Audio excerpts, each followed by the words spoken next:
أعوذ بالله من الشيطان الرجيم.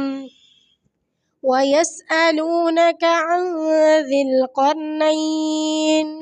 قل سأتلو عليكم منه ذكرا إنا مكنا له في الأرض وآتيناه من كل شيء سببا فأتبع سببا حتى إذا بلغ مغرب الشمس وجدها تغرب في عين حمئة ووجد عندها قوما قلنا يا ذا القرنين إما أن تعذب وإما أن تتخذ فيهم حسنا قال أما من ظلم فسوف نعذبه ثم يرد إلى ربه فيعذبه عذابا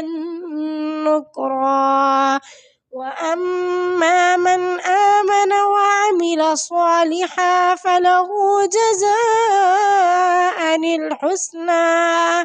وسنقول له من أمرنا يسرا ثم أتبع سببا حتى إذا بلغ مطلع الشمس وجدها تطلع على قوم لم نجعل لهم من دونها سترا كذلك وقد أحطنا بما لديه خبرا ثم أتبع سببا حتى إذا بلغ بين السدين وجد من دونهما قوما لا يكادون يفقهون قولا قالوا يا ذا القرنين إن يأجوج ومأجوج مفسدون في الأرض فهل نجعل لك خرجا على